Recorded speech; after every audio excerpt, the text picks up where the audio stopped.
Eh, hey.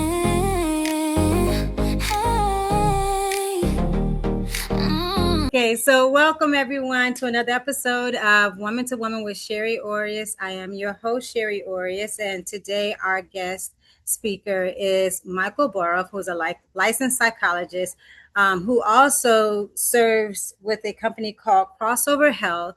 And this is a company that is actually leading the campaign to put health back into healthcare. So, Michael, thank you for coming and speaking with us and being a part of the show. Before we get started, if you can go ahead and just tell the audience a little bit about yourself. Yeah, thank you so much for having me. It's great to be here. I'm a licensed clinical psychologist. I've been licensed 15 years and with grad school and all this stuff, I've been doing this work, I guess 21 years now. Right. And worked across a kind of a wide range of places. I've worked for government, I've worked for, Kaiser, a large healthcare system, and saw kids and families a lot earlier in my career and, Right. much more adults now. But I think over time, just have become increasingly interested in the larger healthcare system, the larger mental health care system, and how to have a larger impact on what's happening. Because I think most of us know like the system's generally pretty broken and isn't working for most of us in terms of getting that quality care. And that kind of ended up landing me with Crossover, where Oh, there's a you are so right. real shared commitment to doing healthcare the way that it really should be, to providing the kind of care that we would all want to experience and Right. want our loved ones to experience when they go in and get healthcare. Right. I agree with you there. So, Michael, let me ask you first. And I know you spoke a little bit about crossover health just then. So it is known for its whole person team-based care model. So, from your perspective as a psychologist, how does integrating mental health into primary care change outcomes for patients, especially women? You know? Yeah, it's such a great question. It drives me a little nutty that we just kind of silo off mental health care from the rest of healthcare so often in this Yes. country. Um, it's the mind and the body are connected, right? They influence each other. When Right. one's having a hard time, eventually the other one's going to start to have a hard time too. That's just the way things Exactly. go. Um and when you have this kind of siloed approach, when I've worked as a therapist in non-integrated systems, it's impossible to talk to the primary care doctor about the shared patients. Like it's just so hard to get anybody to respond and get a hold of them. It just really fragments care and care suffers as a result of it. And with Right. crossover, like the primary care doctors and therapists, not only do we share an electronic health record, but we're actually in a shared bullpen area in between patients. Like I can just talk right across the desk to the primary care doctor treating my patient, and we can have just real organic communication about what's happening, about care, aligning on treatment plans, and making Right. sure that we're just on the same page. And that just makes such a difference in the quality of care that people receive, the consistency, just making sure that all providers are aligned. And I think, especially when we're talking about complex medical conditions, like diabetes or, hypertension that have such a Right. mental health component built in, or like significant mental health conditions when we're talking about trauma or depression and the impact those can have on physical health. Really, if you want to get the best outcomes, you really want those providers working together around care. I agree. I totally agree.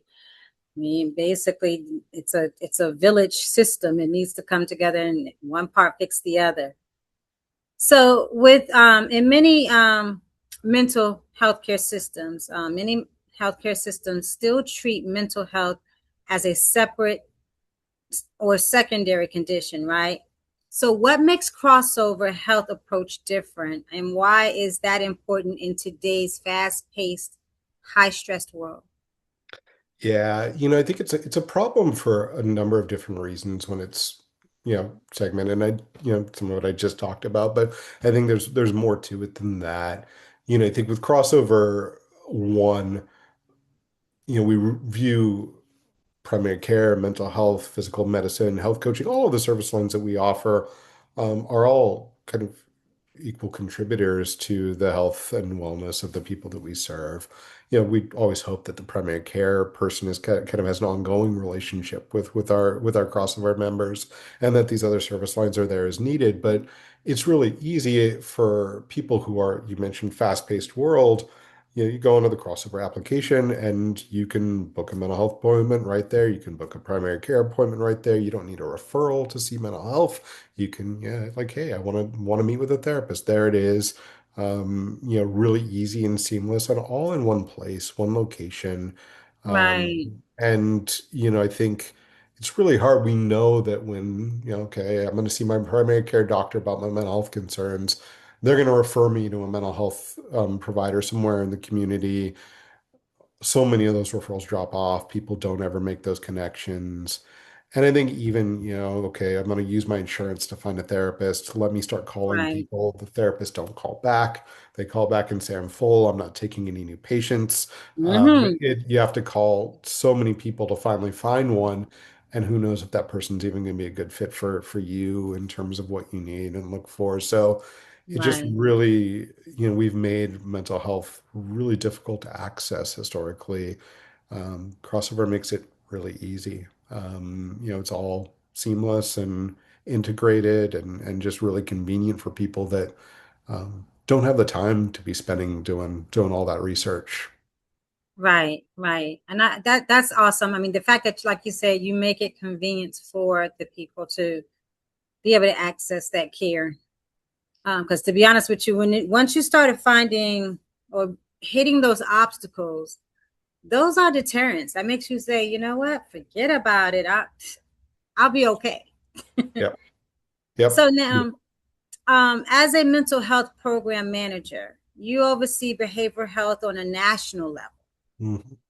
I And do. so, how do you ensure consistency, quality, and compassion across such a large, diverse care network? Yeah. There, it's a great question. And there are multiple layers to that. I think one, oftentimes when you think about other places where maybe you get mental health services, the companies are, they're using contractors. They're not employees of the company. They are people in private practice who just kind of use a company as a, referral source.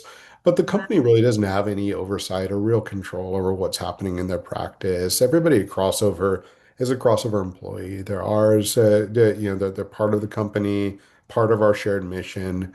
They're benefited, they're salaried, and so that helps. We have interview standards that I think are really, really important when we're interviewing therapists. I'm sitting there thinking like, hey, could I imagine myself sitting across from this person and them being my therapist? Is this somebody that, that I would want to help somebody that I care about? Right. Thinking about that. And then there are other layers. We're very data focused at Crossover, and we have a kind of an assessment tool, an outcome tool that we use. We ask our members to complete periodically throughout care. And Right. that's asking not only about symptoms and how they're feeling, it's also asking questions about therapeutic alliance, how strongly they feel aligned to the therapist they're working with. Right. We also have kind of member satisfaction surveys that go out as well. And I actually have a data dashboard where I can look at all of my therapists. I can see who's struggling with therapeutic alliance. I can Hmm. see which therapists are struggling with, patients coming once and not coming back, which is often a sign that, hey, there's something happening from the beginning that isn't working for folks. And then we Right. have mental health leads that are able to kind of coach them up and figure out what's going on and how to make sure that they are kind of growing and learning and doing better in that area. So I think, all of those really, really help with that. Hmm. I think the other piece is that I'm really conscious just of, therapist burnout. Therapy it's hard. You're sitting there in this very kind of um, emotional, intimate type of work that's going on all the time. And so often therapists have really non-sustainable schedules. They're asked to see so many people outside, that. it's really it starts to wear down on their compassion and they just don't have the energy for it. And so, I'm very fortunate in the sense that Crossover supported me in having schedules for our therapists that are sustainable for them and allow them to, thrive and keep their passion alive for the work they do. And that makes a big difference too. Right.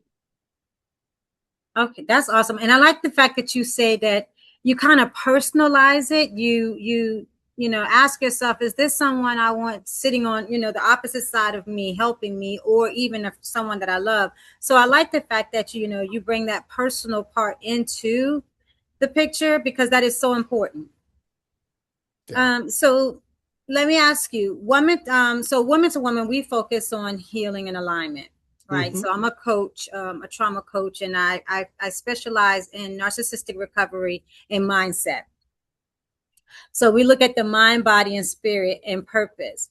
So how does crossover health model support alignment rather than just symptom management?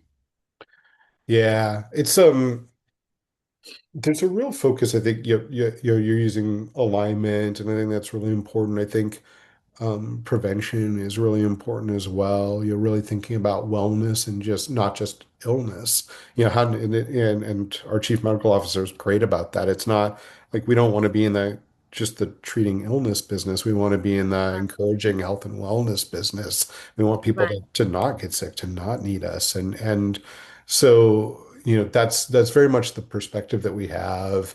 Even when you see a primary care doctor with Crossover, we kind of like reimagine what the annual physical looks like, where it's like, hey, like here are all these different components of health and wellness based off of your answers to all these things. Here are areas where maybe even if all your labs look not fine and all that, but here's some areas Mhm. where you could maybe target if you wanted to prioritize your health and well-being and kind of prevent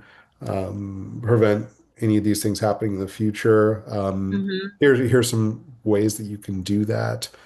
And then I just also think, and it varies from our clinic to clinic, but some of our clinics have acupuncturists,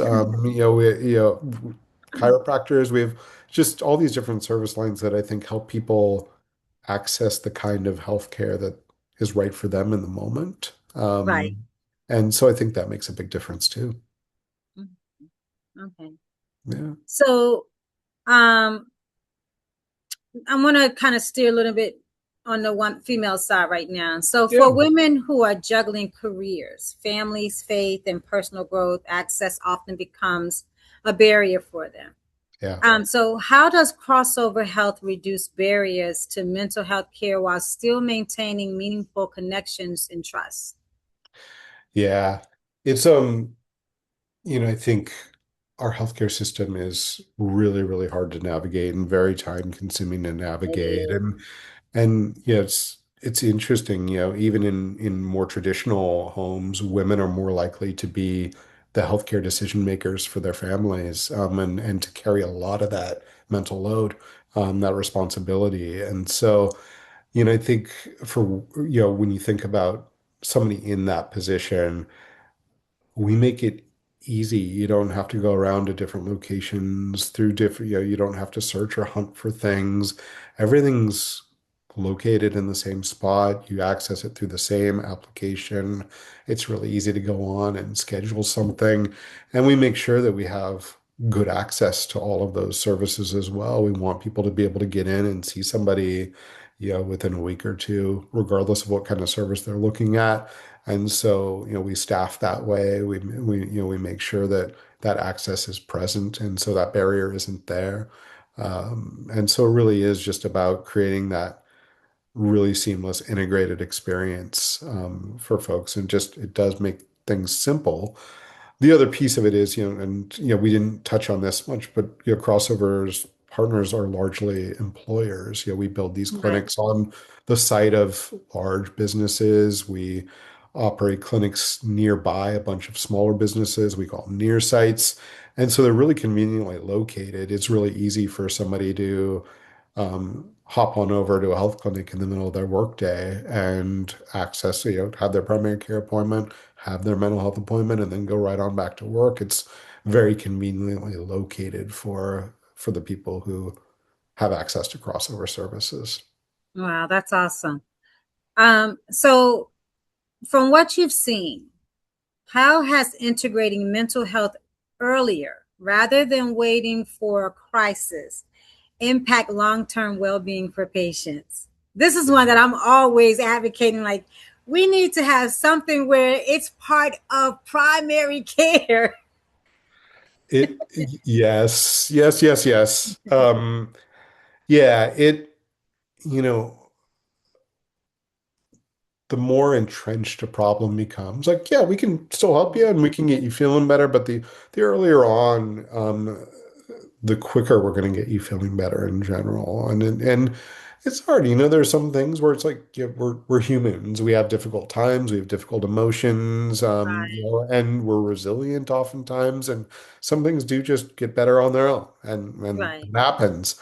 Um, but it never hurts, early on to say, this doesn't feel normal. This doesn't feel like normal me, or, other people are giving me that feedback. Let me talk to somebody and just get a sense of like what, talk to a professional and what's Hmm. going on. And I would just really encourage that for people. I think, the earlier on you get help, the better. And I think there's so many reasons why people don't.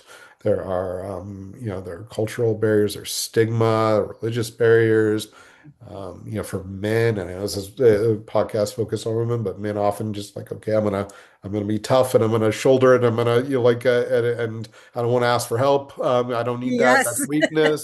Like all these reasons Yeah. to not do it. But it really makes a difference to come in early and get on top of it. And, Hmm.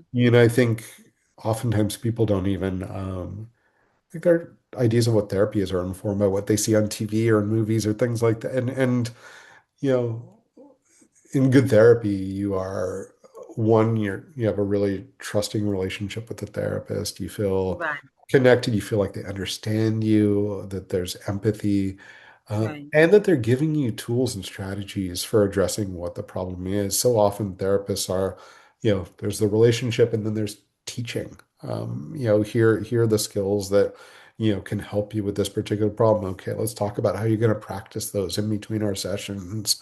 Okay, here's what you're gonna do, and then come on back in and let's talk about how that went. Let's see how those tools are impacting you and the way that you're feeling. And um, I always want people to not need me anymore as a therapist. That's my goal. I want to work myself out of a job. And that's right, kind of how we approach it at Crossover too. So just would really echo what you're saying. And to your point, the healthcare system doesn't make it easy to integrate mental health into primary care, and so much of it has to do with how things are paid for. But it makes so much sense to have it right there, to have mental health embedded in primary care and just have it just right there. Even just, for people who are a little bit more ambivalent, the ability of a mental health provider to pop into primary care and say, hey, I'm Michael. I'm here to be helpful. It's what I love to do. If you're open right, to it, come see me. Just to, right. like things like that make such a difference in getting people through the door. It So does. yeah. So let's take a switch right now because I want to talk about now Michael. I want to talk Okay. about Mr. Boroff. Yeah. And this is your professional journey. Yeah. So can you share with us what led you to become a psychologist and how your career path shaped the work that you do today? Yeah. It's interesting. When I think back to myself, especially as like a teenager going through those difficult years, I had people who really had a huge impact on me and were there and support systems, in addition to my family. And a lot of them were teachers. And I thought Right, that's what I was going to end up doing. And I went to school to and was a high school English teacher. And I realized a couple of years in that, hey, what I actually enjoyed most are the times where my students are coming to me and talking to me about what was going on in their lives, but I felt totally ill-equipped to help them with that. And the actual aspects of teaching, just I didn't like it as much. And so I went back to school. And I always knew part of my value system, I want to do good. I want to reduce suffering in the world. I want to do something that makes the world a better place. And you put right, all that together, and that led me back to graduate school to become a psychologist. Which, yeah, that's a big time commitment, big financial commitment, but it was important to me. Right. Um, and I think that the career journey is a like that's a bigger conversation. I think I approached it as I want the biggest breadth of experience I can have. I don't want to focus on any one thing or one population. I want to experience as much as I can so that I understand as much of this field and this work as I possibly can. And so I was always looking for different opportunities that, chances to kind of stretch myself and grow. And so that took me through, like it actually where I am now is not where I would have ever imagined myself when I started this journey. I didn't set out to kind of oversee a mental health program. I thought I was going to be working with kids and families and Right. that's what I had in mind. But because I've kind of tried to approach life that way of just being open to new experiences, different doors opened and I walked through them and over time, I realized that while I love doing the therapy and I still do therapy, I still see patients in my role.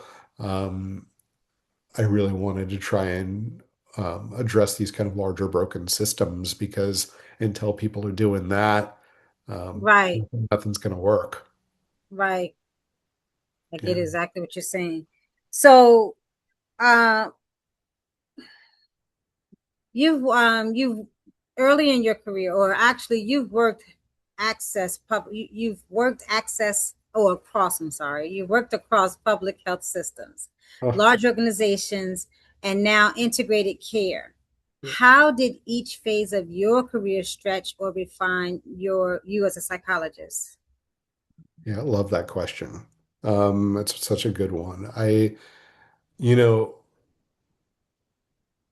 I think about, I went through this stretch early on. So, to become a psychologist, in addition to getting your doctorate, you have to go through a supervised internship and a supervised postdoctoral fellowship where you're under the license of a licensed provider and getting trained and reviewing all your cases with them. And, I did that at Children's Hospital Oakland, in the San Francisco Bay Area. And that was such an interesting experience for me. Oakland is it's a city I love, and it has a lot of challenges. There's a Mm-hmm. lot of poverty, a lot of community violence, a lot of, just people really struggling, and a lot of trauma, just Right.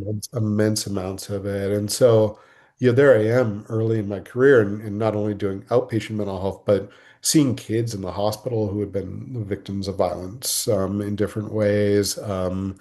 You know, just really, really struggling. And I had to learn a lot about myself in that kind of period about how to kind of hold on to who I am in the face Right. of, just hearing all that suffering and suffering from kids just hits differently, I think. So it was really hard. I was really lucky. I had great supervisors there. They were saying I had such a great relationship where I could talk about how that was impacting me. Think about there's Right. this idea of vicarious trauma that, when you're in a helping profession where you're continually Yes. exposed to trauma, it can really start to affect you and the way you see the world. That was happening to me to a degree, but,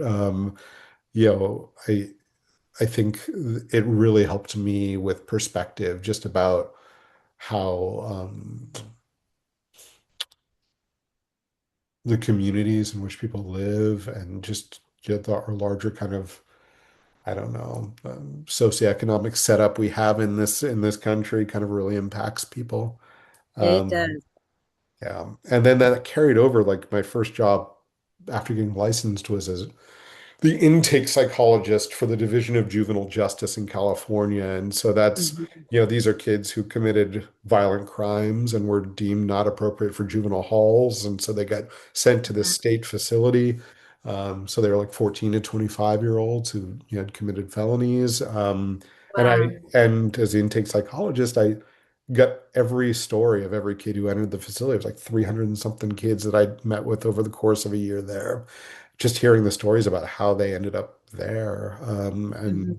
and that transition to my next, even though it was way outside my experience, I helped start a clinic in Alameda County in the public health department for homeless folks was my next job after that. I spent 2.5 years working with homeless folks in a clinic that had primary care and case management and legal services all kind of embedded. Right. And similar, like and talk about a population that experiences massive amounts of judgment Right. and so I'm sitting there day after day, um, hearing these stories about how folks ended up on the streets, with nowhere Right. to be, and trying to figure out how to help them, what that looks like for people like that. And I think, all of that started steering me down this path of looking at larger systems and just how, I mean, I think I love therapy. I love mental health. I think it's helpful and useful. And I also think that we have larger systemic issues in this country that really negatively impact people's mental health. And until we really start to Right. get into some of those issues and addressing them, we're going to make things really hard on ourselves. Right.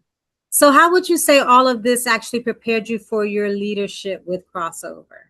Yeah. I, it's interesting throughout my career, I've ended up, regardless of what I'm doing, I end up in leadership roles, whether I ask for them or not. And I think, you know, when I try and reflect back on why that might be, I tend to be pretty just kind of level, even in intense situations. Right. I, the listening skills I use as a therapist, I also use as a people leader. And so some of the kind of the very same things I work with in therapy are things that translate to, I think, being a good leader: empathy, humility, those things for sure. And then, I think the hardest part about going from being just a psychologist to a larger kind of systems thinker leader, when you're a therapist, you're just really, there's tunnel vision. There's this person in front of me, and I need to Right. do whatever I can to help this person. As a leader, you have to think about responsibility to a population of people, Right. responsibility to the therapist, responsible to all the stakeholders involved. You have to be able to kind of step back and see the bigger picture. And I think that was that's something I really had to learn, and I, certainly made my mistakes throughout that process. Right. That's how we learn so Mhm. often. But I think the scope of my leadership increased throughout my career. I helped, kind of supervise the case managers in Alameda County. And then Kaiser, I managed a small IOP program, and then I managed a little bit larger adult team, and then I managed a larger kind of triage and call center team. And so, each step there was a little bit more responsibility and a little bit more of a need Right. to step back and look at the bigger picture. Um, and all that being said, when I took this job at Crossover, it was right place, right time. Was I qualified to do this job at the time? Like it was like it's not what I had imagined. Like it felt like a big jump, going from what I was doing to this. Um, but it was the right company to do it in. There's just been so much support from across the company as I've learned and grown as a leader in this role. And I've been spent Right. 6.5 years at Crossover now. It's and I'm still always learning. Right. But I think what's interesting about this role at Crossover is like anywhere where mental health touches the company, I end up involved. And that means sales, that means marketing, that means legal, that means, just all these different parts where I've had to really stretch myself because I Right. don't have experience with that. Let me figure this out. Um, Right. but also just, having the belief in myself that I can figure that stuff out. That's awesome. So, I'm going to ask you, how do you stay grounded as a psychologist and honestly, just as a person while managing the national programs and strategy? How do you, keep yourself regulated? Yeah. It's one of the hardest parts about my job. I have one day a week generally where I see patients, and then, Hmm. but the rest of the stuff doesn't stop coming at me that day either. And so the balancing act between all that responsibility for the system and then also for the people that I'm caring for directly is an interesting one. I think that's something I've had to really work on. um, I have to really focus on being mindful and making sure that I'm present with the people in front of me because I Right. care about that. And I think it's important that I still see patients. And our chief medical officer and I are very aligned on that. He views it the same way. When healthcare leaders aren't involved in the care system and seeing patients and doing the work that they're asking the other providers to do, they lose Hmm. touch with the realities of it and how decisions impact everybody and so important that I still do that. Hmm. One in terms of staying grounded, both with that and in general, mindfulness is so important. We live in like the least mindful society in the history of humanity right now. We're We so do. distracted all over the place. We think we can multitask. We try and fool ourselves into thinking we can do that. We're terrible at it. It so just really trying to focus on being present in the moment when I can and when it's important to do so. So, when I'm engaged in clinical work, I really need to be present with that person in front of me. And then outside Right. of work, it's the same thing. I tell my patients, like, hey, the most important times to be mindful are where you're doing the stuff that fills you up and that you love. When you are doing something that is important to you and connected with your values, put the phone away, put the distractions away, and really be present with that experience. Yes, Let it fill you up. Um, it's the worst thing that's ever happened probably to humans' mental health is the cell phone. Like it's just the constant distraction from being present with our lives. And it it is. comes, It comes with is. You it, can't even make it through dinner nowadays.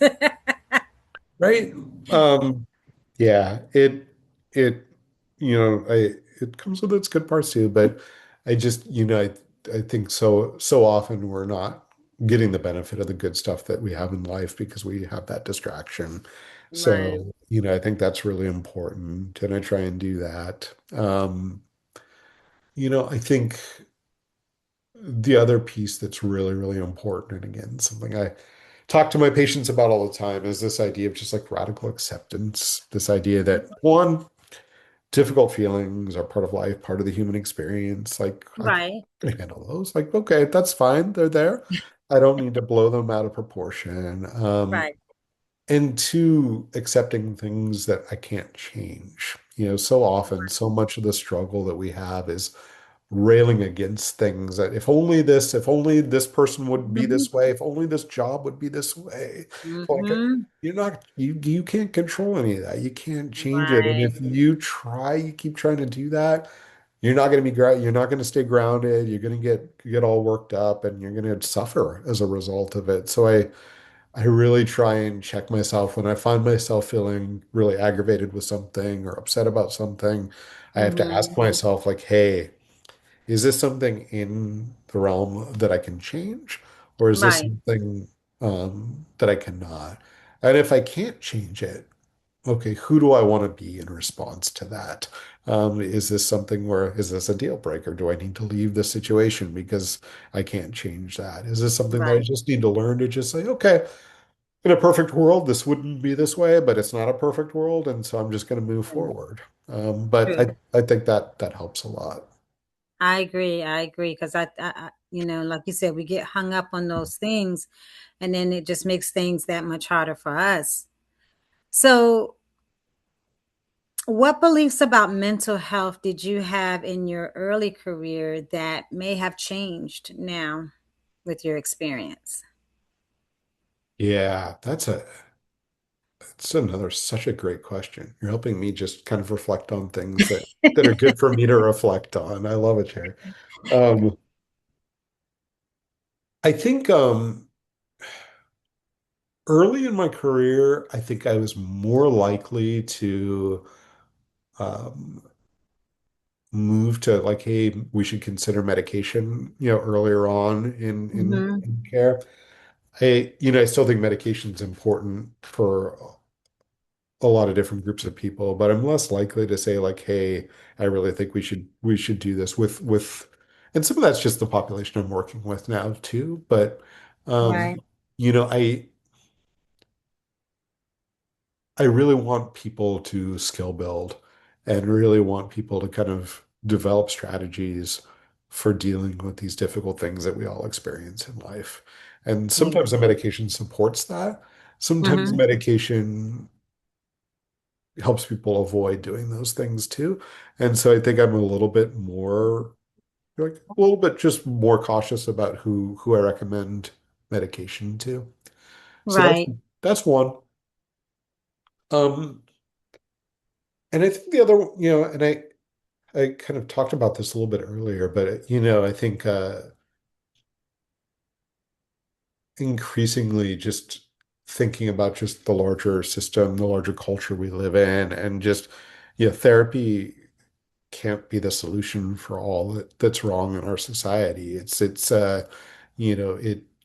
really, really helpful, but I think a lot of times therapists are being asked to try and help with things that are beyond what we can manage. And it's an issue of economic disparity. It's an issue of, racism and sexism and these larger problems in our culture that we need to figure out, you know, a better approach to dealing with.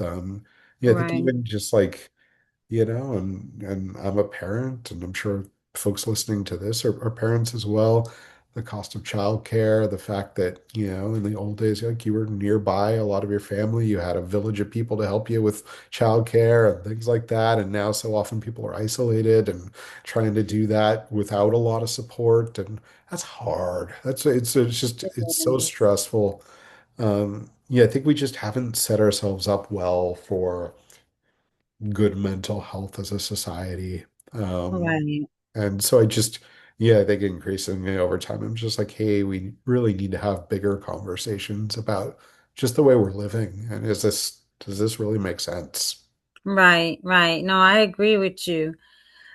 So what would you say excites you most about the future, or would you like to see more of in mental health care? Yeah. I think there is a lot of innovation happening in mental health right now. I think there are a lot of people trying to tackle these ideas. Hmm. Um, which I get really excited hearing about the work that people are doing, even if it's something where I'm like, oh, I don't know. I don't necessarily love the idea, but I love that they're trying this. We're seeing so much happening with AI right now in the mental health space, Yes. and Yes. like, hey, there's a shortage of mental health providers, especially in a lot of communities. Where does AI fit into all that? I have some, concerns about that for in different ways, but there are a lot of thoughtful people working on that. And then I Right. think there are also a lot of companies that are like, hey, we talked early on about you start calling providers on your insurance panel and none of them call you back. Like it's not an effective process. There are companies that have really kind of consolidated, like, hey, we're going to get a whole pool of therapists together in private practice. We're going to make sure that they're open, seeing patients, and we're going to, make agreements with these insurance companies. And that way there is a active mental health network available when people do need something. Right. They're really trying to address that part of the problem, which I really Hmm. appreciate. The thing that I would love there to be more of is what we've talked about is like, hey, can we do a better job integrating mental health into primary care? Um, Right. and there isn't as much happening in that space. And even, I agree. crossover, and we're merging with this company called Premise Health that does something very similar to what we do and actually has a Hmm. larger set of clinics. But like we're available to people that work for the employers that contract with us. We help a lot of people, but it's not like you can Right. just sign up for crossover health as part of your insurance if you don't work for those companies. I would Right. love to see the rest of the healthcare system come along and um, and do a better job with that integration. I agree. I agree. It is so important. So let me ask you, Dr. Boroff, Yeah. if you could leave our listeners with one message, especially women navigating personal growth, leadership, and healing, what would that be? Yeah, that's a great question too. I am, there's so seldom like right answers that apply to everybody in life, but Hmm. from doing this work that I've done for so long, I think two things that I think apply to just about everybody. One, have a really good sense of what your values are. What really is important. I know you have a book I think called Broken Compass. I Um, do. Yep. Yes. Yeah. And getting that compass right is so, so important. We spend so little time and our society doesn't facilitate thinking about our values and what really is important to us. And when we can align our behaviors with our values, Right. that is such a great recipe for good mental health and contentment in life. Hmm. And know that your values change over time. Things, life circumstances, stages of development, all of that can impact values and Right. what's important. So like create that space to check in with yourself and Right. explore that. Like, hey, what are the kind of the things that I want driving my decisions in life? I Um, agree. Yeah. that's one.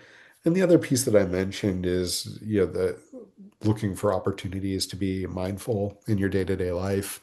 Um, Oftentimes when I have people that are super, super busy and say like, hey, I don't have space to like meditate for 20 minutes or whatever. Like, okay, Hmm. can you mindfully brush your teeth? Can you just focus on brushing your teeth in the morning and just, okay, I'm going to pay attention to the bristles going over my teeth and my gum, the taste of the toothpaste in my mouth. I'm not going to multitask. I'm not going to think about anything else. I'm not going to Right. have the phone in one hand and the toothbrush in the other. Like I'm not going to do that. Like Yes. you know, Yes. um, or like savoring your morning cup of coffee or whatever it is. Like Hmm. really look for those moments to be present. Um, it is absolutely amazing how less stressed out you are when you can be more mindful. None of us are perfect. We're not always going to be mindful, and we shouldn't always be mindful. Like we all need to, Right. but it, like the impact that has on stress levels is amazing when you can, try to incorporate that more into your daily life. Right. And I like the way you took it on such a very simple level. Like you said, when you're brushing your teeth, just be there in that moment, brushing your teeth. Yeah, I Yeah. agree. We do need to practice more mindfulness. We do need to be present just in that moment. You miss a lot. I actually had a friend fly in this weekend from California, and she was just talking to her. She was so conscious and so mindful, even just in her speaking. You know, and I just took notice of that. I was like, wow, you are so intentional. But I love it. But yes, you're right. We do. And I think if we do that, we will make better choices and we can maybe sometimes minimize the impact of the different things that go on in our life that, we can't change, you know.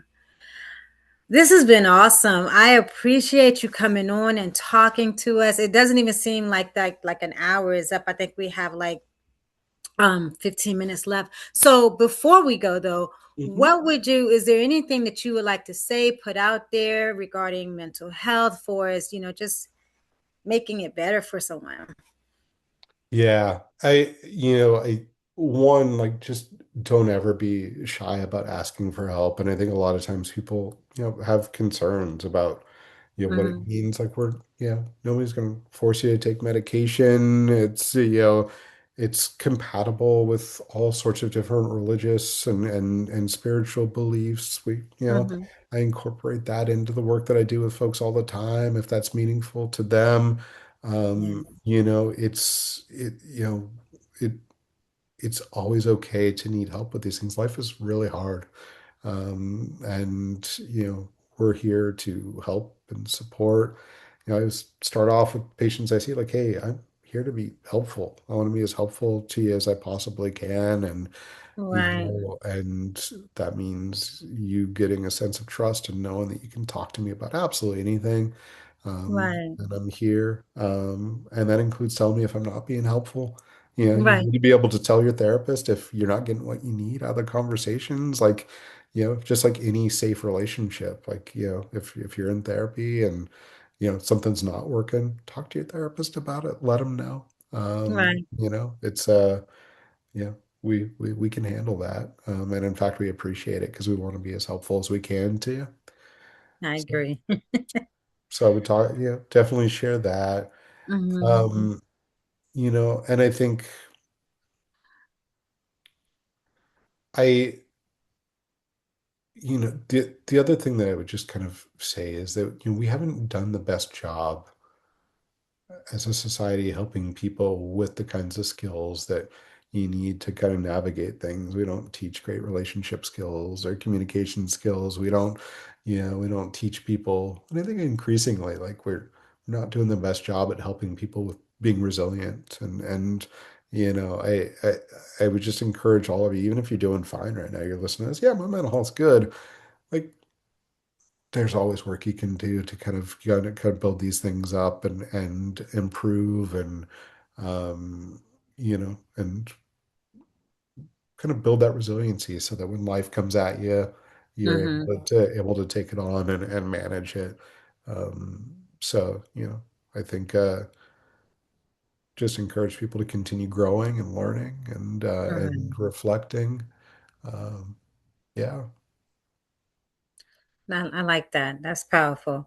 So, thank you so much, Dr. Boroff, for coming on, talking to us about your career, what you do, as well as regarding the company that you work for. I would, like you said, I would love to see, you know, that more access to maybe crossover that does not involve the employers. But I understand, that's everything has to take baby steps. But just the fact that there is something out there like that already says, okay, it's going to be on the horizon soon. I believe so. So, but I thank you for coming on again and speaking with us. This has been so, enlightening and impactful for me. And I hope listeners that you guys as well are getting something good from this and understanding that, mental health is definitely, definitely, you want to incorporate it as if it is a primary care need, because it is, you know. So, and that being said, once again, thank you for tuning in to Woman with Sherry Orius. I am Sherry, and thank you so much, Dr. Boroff. Oh, thank you so much for having me. It's a great conversation. Until then, have a good night. Eh, hey. I see your crown, just don't you hide it. You've been through storms, but